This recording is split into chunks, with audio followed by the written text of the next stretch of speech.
Today we have Tami Kiekhaefer. Did I say that? I've just been practicing that, guys. Perfect. Welcome. Thank you. Welcome. Thank you. It's so lovely to have you on. Thank you so much I for having am. me.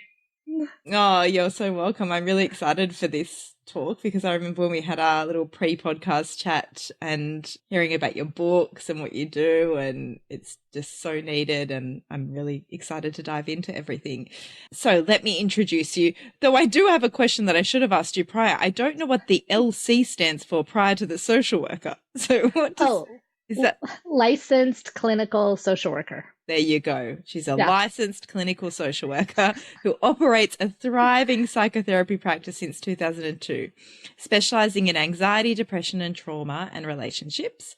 She empowers clients through individual, family, and couple therapy. She is the author, and listen, this is the coolest name, except I have to warn you that if you Google it, make sure you put book afterwards, because her book is called Preparing for the Jungle, and I Googled it earlier and it gave me tips on how to prepare for the jungle.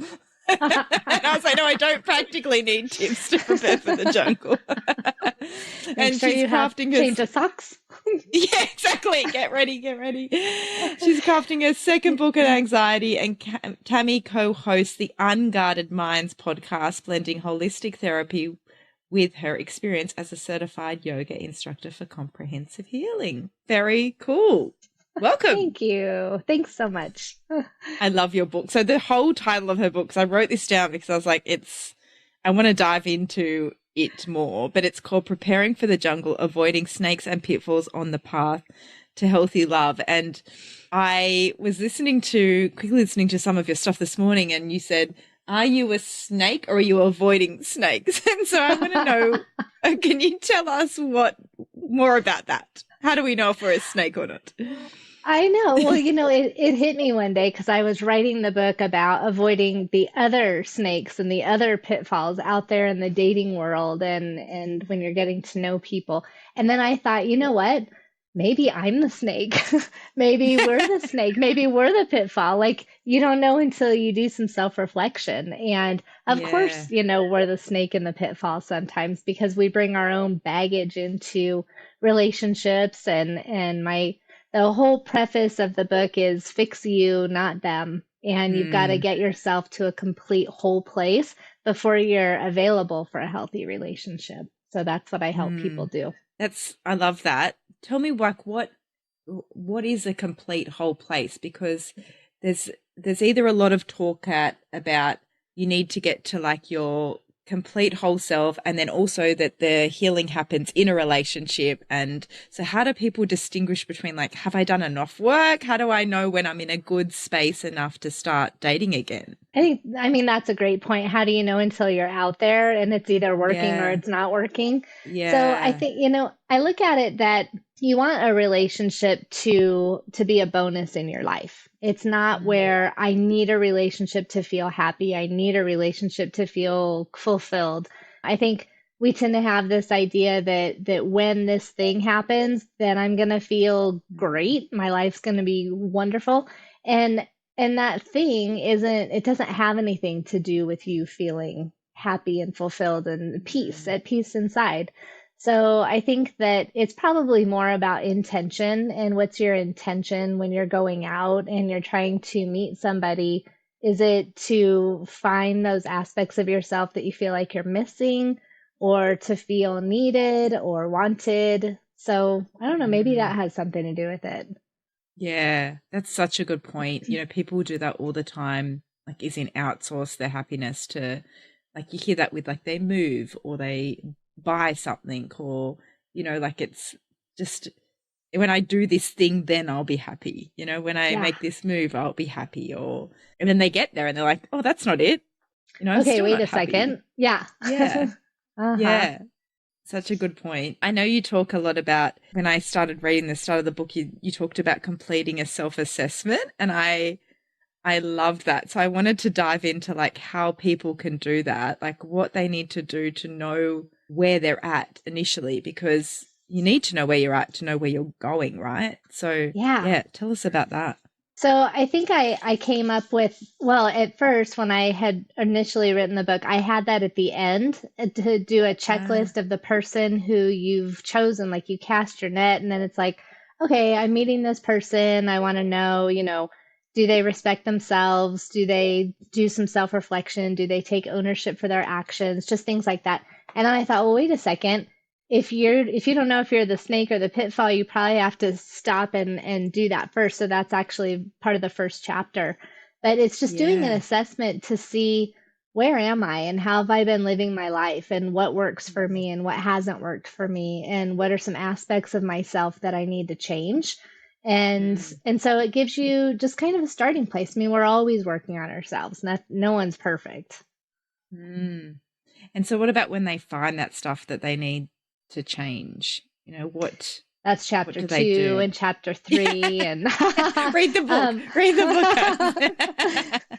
no, I think that, I mean, everything comes from somewhere. And I Yeah. think that sometimes you don't even know that you're doing something that is a little more on the unhealthy side or toxic side Mm, until you step back and you reflect on, like, how is that working for me? And a lot of times mm, it's something that was role modeled to you growing up. It's something that was encouraged to you when you were little and you just kind of always did it. Like maybe if you come from a mm, family where they don't talk about conflict, so conflict is always just shoved under the rug and avoided, then you're going to go out and the first conflict that comes along, it's going to be super uncomfortable.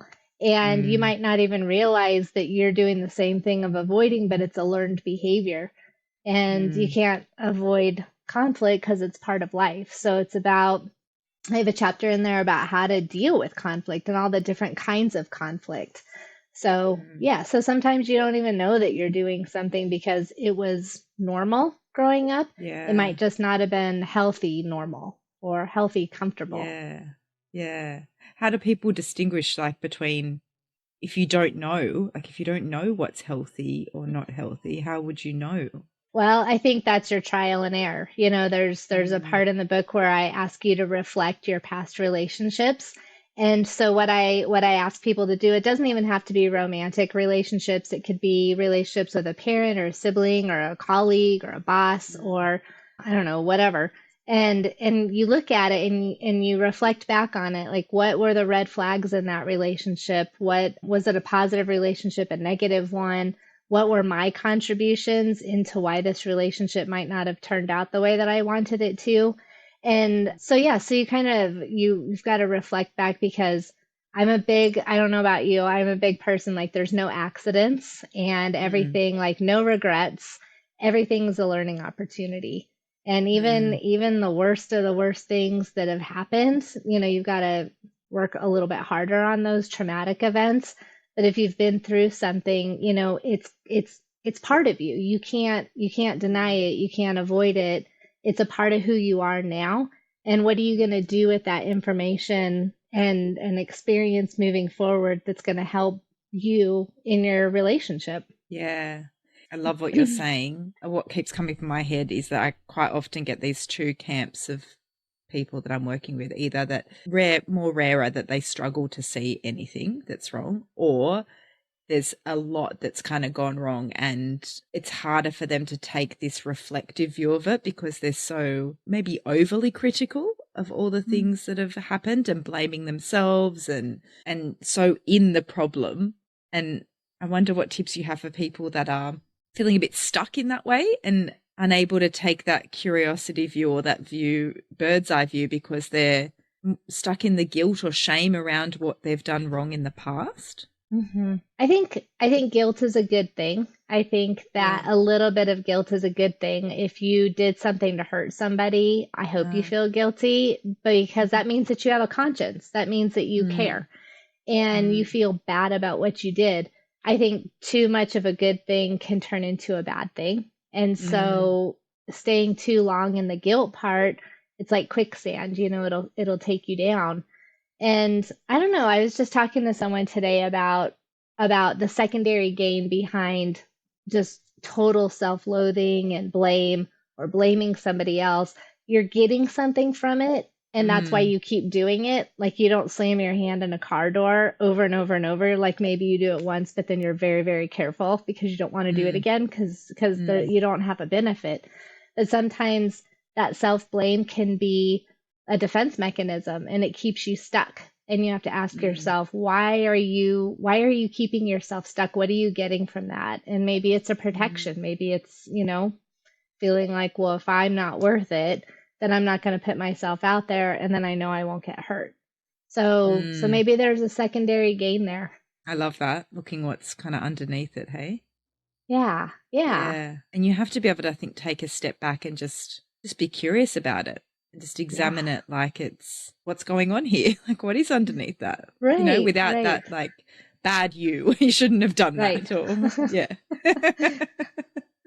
Yeah, it's amazing.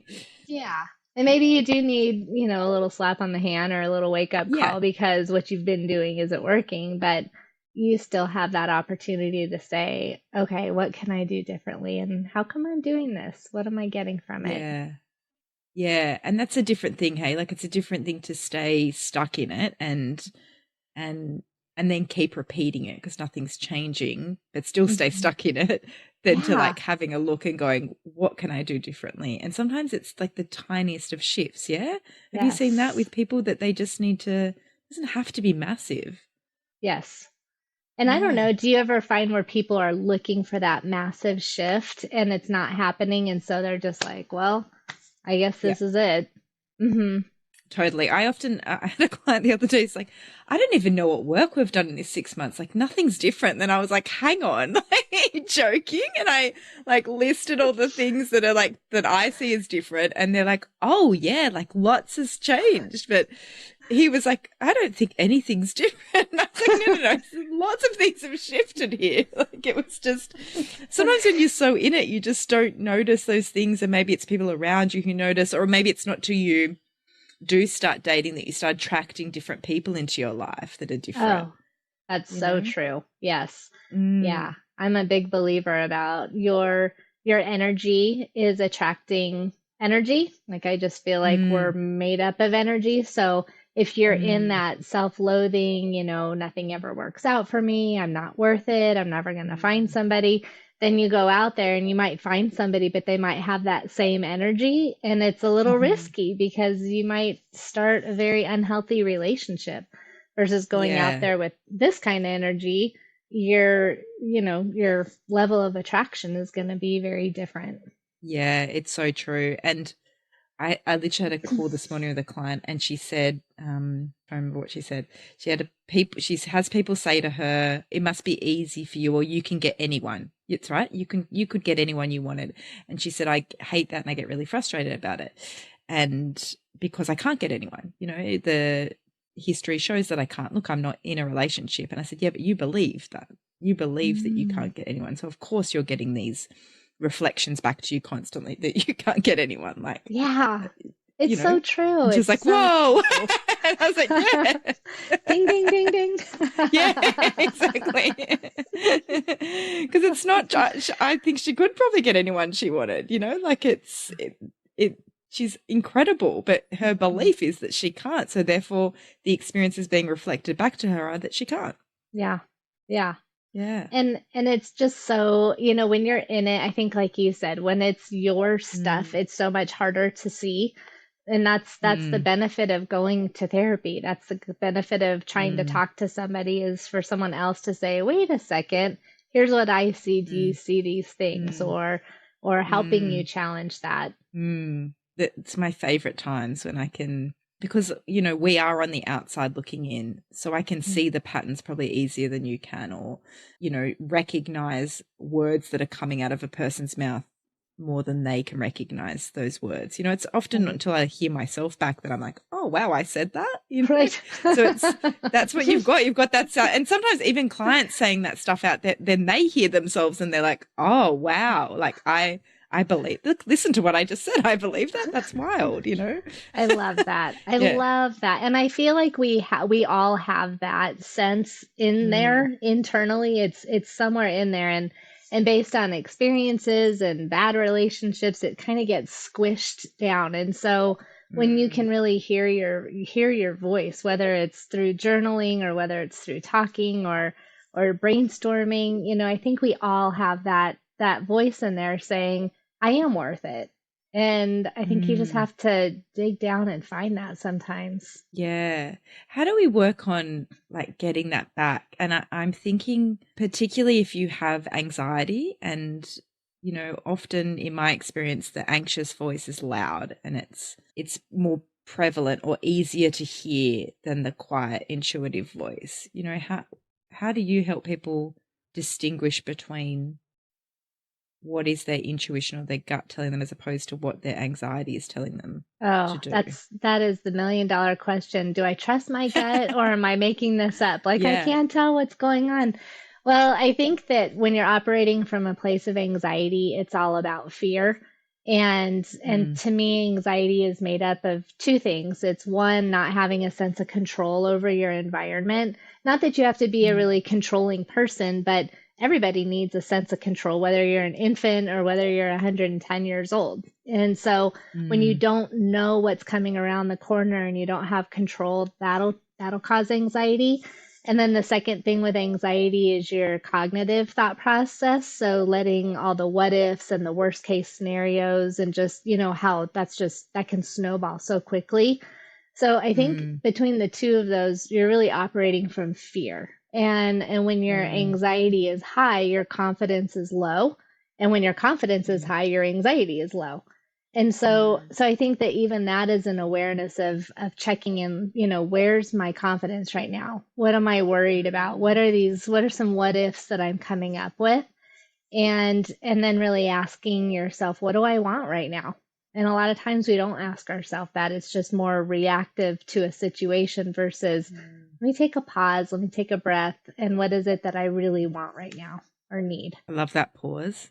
That's super important, which doesn't often happen Oh, it's so hard to when do. anxiety is loud. Yeah. Yeah, because anxiety's fast, right? Like it's Mhm. it's there, it's fast, it's coming at you, like, and it's almost like everything's sped up in your body. So it's almost natural for you to react and Yes. respond quickly as Yes. opposed to taking a pause. Like survival mode Mm. kind of thing. Like I have to Yeah. react. Uh-huh. Yeah. Yeah. What do you see? Like, I'm sure you see anxiety in dating because you're writing a book about, or have written a book about anxiety. hmm How does that impact people I in think dating? I think it goes back to the confidence factor. And when Mm. you're confident in yourself, when you know what you want, when you're aware of your non-negotiables, when you know how to set boundaries, when you're communicating effectively and you're being assertive, it's tough to have anxiety when you're in that space because it's Mm. all about you and how you're managing a situation. The situation isn't happening to you, you're managing the situation. And so I Mm. think that again, I guess you show up differently when anxiety is not running the show. And I don't know, I guess it could go back into that intention of why you're dating. And if you're dating because you're reactive to, I just need someone in my life, I can't be alone. Mm. Then you're running from a Mm. sense of fear, and that can be a risky situation. Mm. So if people are feeling anxious, and I'm thinking about like the whole process of dating, right? Like them prior to dating, then to like practically like talking to people and then going on dates and then being in relationship. Like I I come across anxiety all the time with my clients, and it's can be really like it can really get in the way. That's And so debilitating. I just would love to hear from you about like what they can do to manage the anxiety and to understand it or work with it. Because quite often I don't even know if they know that they're anxious. I Mm. had a client once and he refused to use the word anxiety. And I was like, well, I'm not diagnosing you. But he just would say that he stressed, or I can't remember the word, but he was so obviously anxious to me that he did not want to name it that. Ah. So it was interesting. We just used another word to get around it when we both knew what we meant, but but that really got in his way. He couldn't get beyond, certain dates, and yeah, like how do people cope with anxiety? Well, part of it is it's just an emotion. It's Yeah. okay to feel anxious on a first date. It's okay to Yeah. feel anxious on a second date. And so part of it is allowing yourself to feel it. And I know this sounds so weird, but to be grateful for your anxiety, Hmm. to have gratitude, it's almost like, okay, anxiety's showing up. Like, thank you. I need to be on guard. I need to be aware of my surroundings. I need to make sure that I don't make impulsive decisions that I'm going to regret. I need to be aware of red flags and maybe a little hypersensitive. So I think that it's perfectly fine for anxiety to show up on the first or second date because you don't really know what you're getting into. So Mm. part of it is accepting anxiety, that it's just an emotion and it can serve you Mm. well. The second part is understanding, how to take that pause, how to take the deep breath. I have a trick that I use for myself, Oh, and tell I us. love this trick. It's so silly and stupid, but it works. So when I'm feeling really anxious, I have to go through the alphabet and I come up with animals at the zoo that go with each letter. So Oh, I love it. I That really slows your brain down. like A through G, I can kind of go through those, but then I actually have to think, what comes after G? H. Okay, what's at the zoo that starts with an H? And between that and what you're actually doing, like there is sort of scientific method behind it, but you're activating your left brain. And when you can activate your left brain, it calms your right brain down. And that's where all your emotions are. And so it allows you to just take a deep breath and it allows you to slow down. So a couple other tricks are, if you're out, and I might count how many people have a red shirt or how many people have blonde hair or my past addresses or social security numbers or birthdays or anything like that. Hell, it just zaps it. It's like, whew. And then and Mm. then you're back. And so the Yeah. sooner you can manage the anxiety symptoms, the easier it is to pull it back. But I think, with anxiety, it isn't so much about the situation. I mean, I could have anxiety about my cup of water, because I talk with my Yeah. hands and I've got my phone and my printer and my computer. And if I go like that, I'm going to knock my water over and it's going to get Which everything. I've done several times. Me too. Which is why I thought of it. Tammy, watch your hands. But I could sit here and have anxiety over that. Or I can manage the Mm. symptom and say, okay, I haven't spilled my water. My computer's still working. Everything's fine. What are the facts that I know to be true? So Mm. using skills like that and techniques like that is where you take control over the anxiety. And the Mm. client who won't say the A word, there's there's a lot of avoidance there, and I always think of avoidance as like throwing gasoline on an anxiety fire. It's the worst thing you can do is to avoid. Yeah. So if you're out there dating and you're like, forget it, I'm just not going to do it, I say you Mm. got to get out there. Yeah. And I don't know about you, but I know that if I'm ever anxious about anything, if I take action, it minimizes my anxiety so much. Yes, Just doing the thing doing as opposed to just thinking it. Like sometimes the thought process prior to doing the thing is worse than if you just do it, yes. just get it out of the Yeah. way. So I just much prefer to just to take the action. It's so true, and that's the best thing that you can do. Yeah. Mm.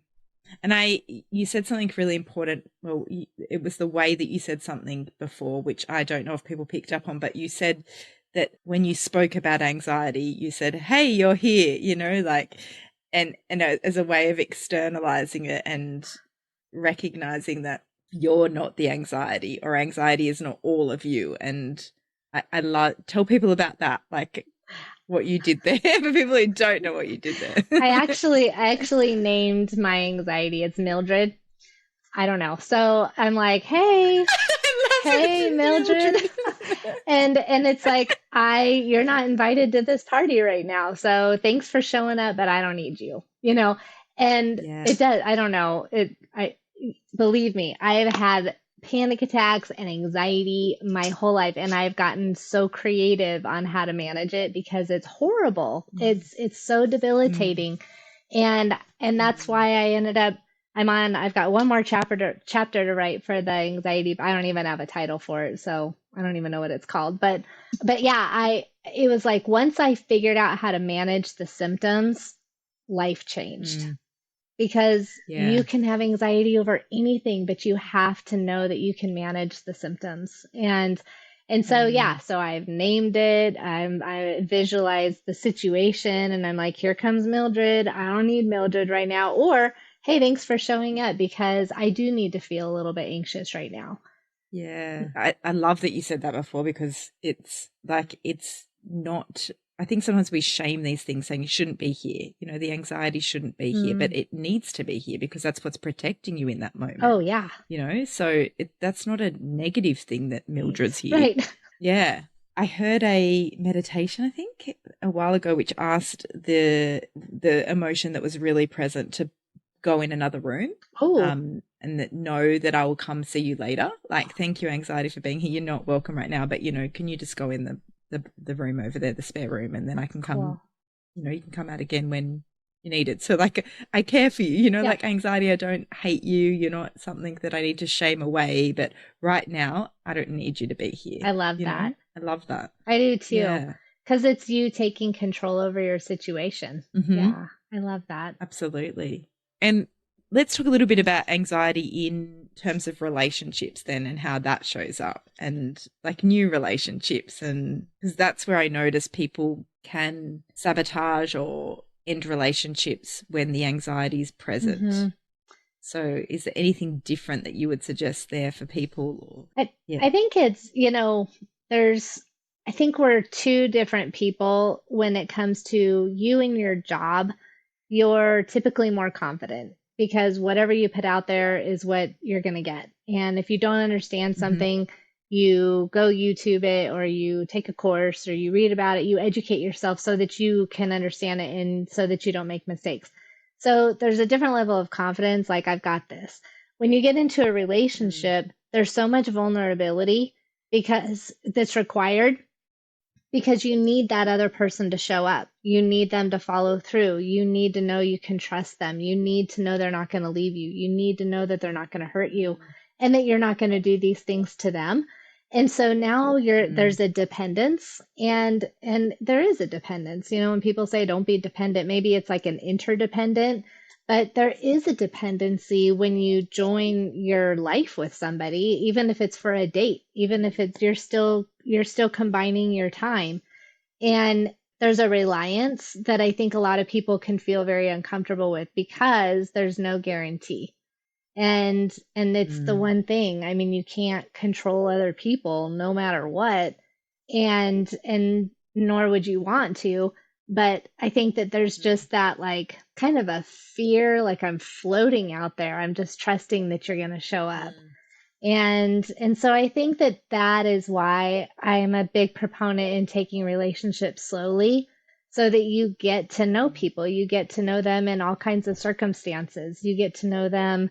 You get to know their friends. You get to know their family. You see them interacting. You see them driving on a busy highway. You see them when they're in crisis and when they're in conflict. And if you rush something, yeah. you can build maybe a false sense of security.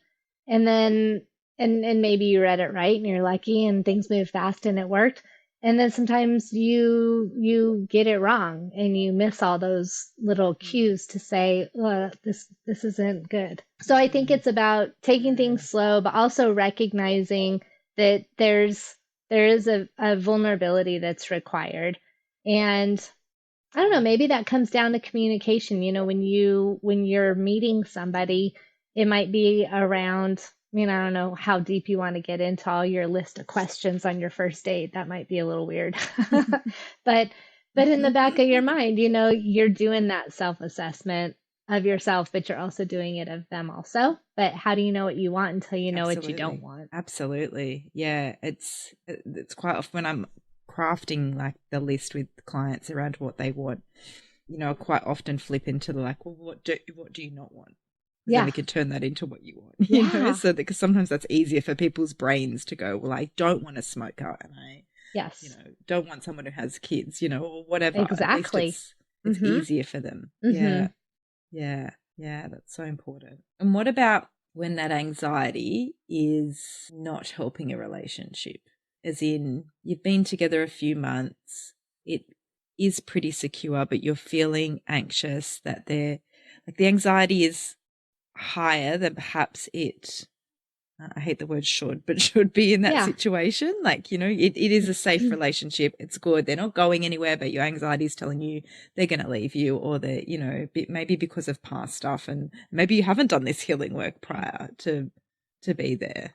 No, I think that that's such a good point because maybe you're a professional dater and you feel really comfortable going on the first and the second and the third date and whatever, and then something turns, a little bit more serious, and I think that could be maybe it's like I don't know. I always think that 6 months in a relationship, how you can always tell when someone's at that 6 month mark because all the little weird things start coming out.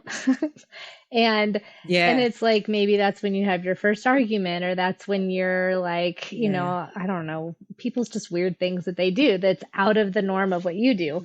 And but I think that in around that time, you also have a little skin in the game. You've spent a few months with this person, or you've spent, half of a year. And it's like, okay, I'm invested. Now, who are you? And how do I know you're not going to go somewhere? So I think that that's pretty common also, is to have these little anxiety things pop up because you care, and you've let your guard down and you've allowed yourself to be more vulnerable. So who can hurt you the most? Someone that's closest to you, someone that you've allowed in. And when you're guarded, you can't get hurt. But when you're vulnerable, and the longer you spend, the more, maybe you've got a vacation coming up, or maybe I don't know, I don't know if you buy a dog together. I don't know. Do you buy a plant together? I don't know. But you buy something together. You're like, you start getting invested in each other. You start, and that's a lot of times where it's like, whoa, what if you leave me? Even moving in together, hey? Like that's a big first step. That's huge. Yeah. That's huge. Yeah.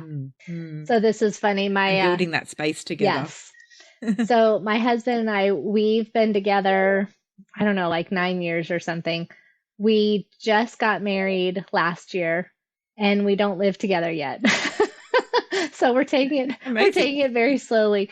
It's, I've got kids, and they're, my youngest is getting ready for college, but I'm super independent. He's super independent. And we just laugh because our relationship is so untraditional, but it's what works for us right now. You make the rules. We make the rules. Right? Yeah. Yeah. Yeah. And I love that too. And people always say, what, you don't live together, and we're like, nope. Yeah. And we will eventually when it's right. But I'm bringing that up because we have to ask ourselves, like, why aren't we taking that next step? And we've, vetted it out to where it totally makes sense. But I think that you get to make the rules for your relationship. And who knows? I mean, I always think you can't help who you fall in love with and the timing of it all. So people say, well, how long should I be single before I start dating again? Well, I don't know. Like, how much work have you done on yourself? How do you know what's going to be different this next time? And I don't think there's rules to the game. I think that how you show up and how you conduct yourself, and being aware of the anxiety. And then again, how do you handle the anxiety? Do you get defensive? Do you cause fights? Do you, like you said, do you sabotage a good thing? How do you handle that type of conflict when it comes up? And so I think it's true. I think that you can continue to work on these things when you're in a relationship, because now you've got a player in the game. Like, you get to practice this communication. You get to practice these things that you've learned. Yeah, I love that. And I love that example of you and your husband, because I actually had a client the other day who was like, she hasn't had the marriage, they're new dating, and they haven't had the marriage discussion yet. And she's scared to bring it up because she's convinced he doesn't want marriage and she really wants marriage. And anyway, they're a bit older. And I said, firstly, be curious as to what marriage means to the two of you, because you get to make the rules around what marriage looks like, or what a relationship looks like, or what I know plenty of happy couples that don't sleep in the same Yeah. room, that don't live together, that, you know, that, Right.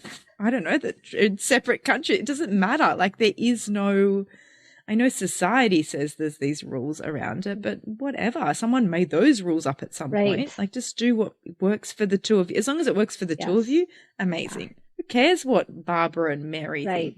think? Oh, just made those things up. Who And cares what they Mildred. think? You know, like it's, yeah, and Mildred. Who cares what Mildred thinks? Like it's up to you. And same with dating, right? Like I've even got a client who is dating someone who's like semi-fresh out of a marriage. Like, is it the right time? I don't know. Has he done the work? It doesn't, like someone could be 5 years down the track and still be thinking about their Right. ex. Like, are they any further ahead than someone who's left like 6 months ago that's Right. done the work? Like, there is no There rules are on no this rules. stuff. Yeah. So I love that you brought that And up. I think the anxiety about dating and, you know, I encourage people to look at it like a science experiment. Like you've got all of this information, you've got all of this, like you've done the work, you've done the lessons, you've done the reflections, you know what you want, you got your non-negotiables. Get out there and try it and come up with your hypothesis. And, you know, sometimes I'll even encourage people to go look at people's profiles on their dating site and analyze it. Like, what do you read? What do you see? Do you see controlling? Do you see openness? Do you see any jealousy stuff? Do you see any demanding things? Do you see where it's all about me? Do they want to share their life? You know, just really be able to analyze it, because even that helps you get out there with confidence, because you've gone through the profiles and you've analyzed them. I also have people come up with their own profile, because, you know, it's like, why should they pick you? What do you know, you want to go out there with your confidence. Why are you a good candidate to be a partner? What are you looking for? What do you have to offer? So I don't know, it's just kind of like a science experiment, like be smart, but take calculated risks, but kind of throw the spaghetti against the wall and see what sticks. It's not, you know, you're not moving in together on the first date, hopefully. You're not sharing bank accounts. You're not adding someone to your mortgage. Go out there. Do none of those things. Do none of those things. They are the rules. There are rules around that. Do not do that. Do not get scared. Yeah. I love the word experiment. I'm constantly saying that to people, you know, like, because what have you got to lose then? Like, just try it. Like, try it. If it doesn't work, you know, if it's wrong and it doesn't work, cool, go back to what you were doing. Like, and that's your example of something to add to what you don't want in your next relationship or your next date, or drive yourself, meet them there, and ask for the check whenever you want to. I love it. Oh, thank you so much. Is there anything else you would add about dating or relationships or snakes or pitfalls or anxiety or anything? I think, you know, I hope that people feel like they have worth, you know, that they have worth, that everyone's got their things to work on. And like you said earlier, it's so much easier to go, oh, here's all the things that are wrong with me. But also valuing yourself and respecting yourself and knowing that you are an asset to someone else's life also. And I just hope that people believe that, because it can get squished and people can lose their sparkle very easily. And it's sad when you see that, but they've got to like clear away all those cobwebs and go find it, and then find your peace. Yeah. I love that. Don't lose your sparkle. Don't lose your sparkle. So good. Where can everyone find you and your books and work with you and everything?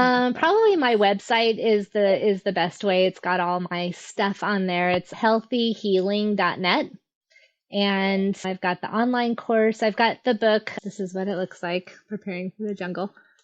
But it's also an online course where I walk you through it with videos, and then I work with you individually if you sign up for the course. Otherwise, I've got a Facebook group. I've got the Relationship Revolution is a Facebook group for women, and then Overcoming Waves is the anxiety group it's co-ed. So, and I'll let you know when this book gets finished.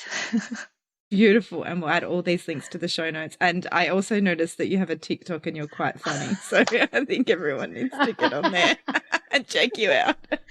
Talk about anxiety. I was like, this woman's actually really funny. That's awesome. That's so funny. Oh my gosh. My marketing person who helps me with everything. She actually does the podcast with me, Desiree. She's like, get on TikTok, get on Yes. TikTok. I'm like, absolutely not. Like that is crazy. And then I just started doing it and now I'm like, whatever. It's fun. Oh, it's great. Oh, you're doing better than me. I started, the only thing that goes on there is my podcast reels, but I started and I got overwhelmed with another social media thing. So I didn't do it. But I have so many clients that go, you know, I heard this on TikTok and I go, oh, I need to do it. What are you hearing on there? Yeah. So I love that you're on there. I actually love that someone qualified is on there giving some good advice as opposed to, I don't know who, someone doing their makeup giving relationship advice. It kills me every time. Like, there's lots of amazing books out there and courses and you're getting advice from TikTok, but also maybe I need to get on there. Get yourself on there. Get yourself on there. That would be fun. I know. Oh, thank you so much for joining us. Thank you so much. This has been great. I really, really, really appreciate it. I appreciate your time.